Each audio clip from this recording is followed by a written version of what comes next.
I've been second my whole life. I was the second best player in high school, second pick in the NBA draft. I came second in the finals. I'm tired of being second. Maybe I'm not who I think I am. Perhaps there are still new plateaus for me to reach, far greater heights to which I must ascend. Being number 2 at any point in life is not fun, especially if you're a side character.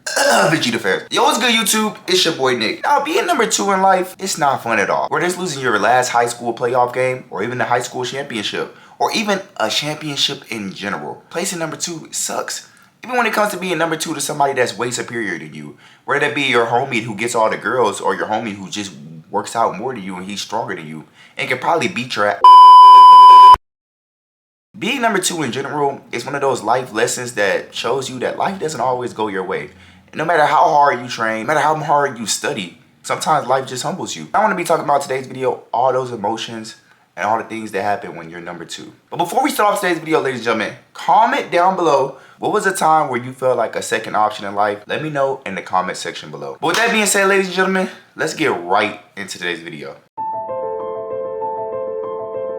Being a number 2 option, or being the second place winner in a tournament, or being second place in general, your ego is just down. Your morale's down. Everything about it is just down. I'm gonna talk about the 2 phases of ego. There's a positive ego, and then there's a ego going down. I wanna talk about the ego going down first. So people who are competitors a lot, when you lose at something, no matter if you came in second or third place, the fact that you're not first place, it's just like an ego inside you. Like, why? I put all this training in. I put all this hard work in. Why am I still losing? You feel to yourself, I did all of this work. I did all this to myself. I put myself through vigorous exercises, vigorous studying when it comes to tests, and I still lost? I mean, we all felt that feeling before. It feels like everything we done just doesn't matter anymore. You feel humiliated. And people are proud of you, but you're not proud of yourself. Like, every time you look in the mirror, you look at yourself as a failure, because nobody really cares who came in second. All they care about who came in first. Now we're gonna talk about the positive ego. Now, some people who are not really true competitors, who don't really care about competition that much, if they came in second, you know, let's say they put a little bit of hard work in, or just naturally gifted, they're gonna feel like they the man. I placed top 2. Ain't nothing wrong with that. Hey, I'm the second best player. I'm the second best athlete. I'm the second best team. They're cool with that. There's no problem with that. For those people, congrats. Now, one thing about coming in second place is that your peers around you will always acknowledge you as second. Now, they'll acknowledge you, but when that first place person come around, that main character person, when it comes to somebody who, let's say, is stronger than you, or even, let's say, better looking than you, right? You know, it's good. You know, you're a top 2 person, you're a top 2 team, you're a top 2 person, you're a top 2 on the exam, but we care about the best person on the exam. We care about the best team. We care about the strongest person. We don't really care about somebody who came in second that much. Yeah, second's cool. We're always gonna acknowledge you at top 2, but you're always just gonna be compared to that first person. You're gonna be compared to this guy right here, and this is you. More people still think this guy is way better than you, and you think you're better than that guy, but nobody really puts you over that guy. Now, you're gonna have some people be like, oh, I think he's stronger. I think their team's better. But in reality, we all know who is top 1. And you're always going to be compared to top 1. And you're not going to just be compared to anybody else but top 1. And you're even comparing yourself to him by just association. Or you're comparing to that team by association. But if you can never beat that team, or you can never beat that person, I think a lot of people are just going to say, oh, he's just number 2.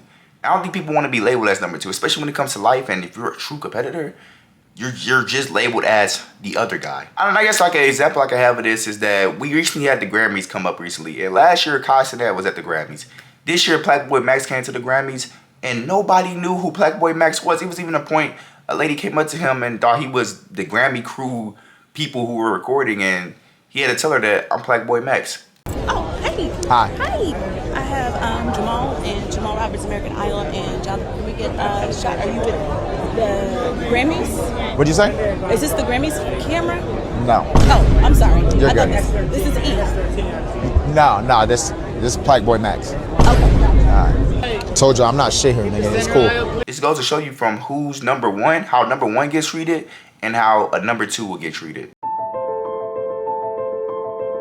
The other point that I want to make that I also made earlier was the sadness point. I want to really hound in on how sadness really does to somebody who comes second place.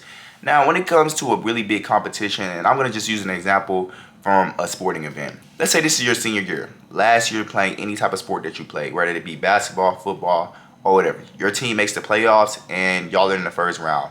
Y'all lose the first round and your whole high school career is over with. You lost, there's no coming back. You gotta go start a family, go get college. You're gonna have people calling you uncle now. The fact that you didn't win the game and all your teammates are just crying in the locker room, you know, some of them freshmen coming back next year, but you're a senior.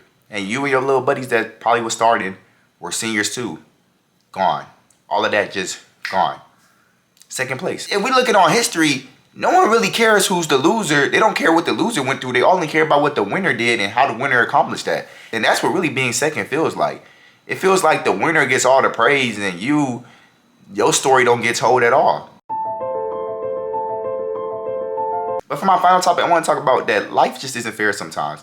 I don't know if you guys have watched Dragon Ball Z, but if you know a character named Vegeta, we all know Vegeta. You know, the punching bag of Dragon Ball sometimes. But people love him as a character because he embodies something that is true about life. It is that life isn't fair. No matter how hard you train, no matter how bad your ego is that you want to be number one, sometimes you just can't reach that.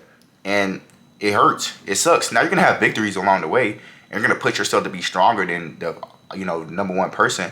But I think what people love about Vegeta is that he never gives up. No matter how many times he falls, gets hurt, how strong Goku surpasses him, he always tries to fight and be close within strength to Goku, or fight to get better, fight to get stronger. And I think that's something that any number two person or any second option or even becoming second place can teach you in life.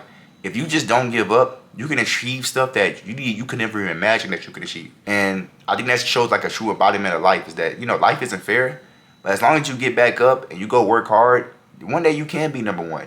One day you can surpass that person that you always been wanting to surpass.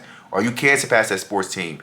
But never give up. Even if you lost your high school championship game, don't give up. There's other avenues in life that you can achieve. It's going to be sad, hardships along the way. Your ego is going to go down. But as long as you keep fighting and you never give up, I think that's the true beauty of life. But with that being said, ladies and gentlemen, we're going to end off today's video. If you did enjoy today's video, make sure you leave a like, comment, and subscribe. Make sure you do the comment of the day that I said earlier in today's video.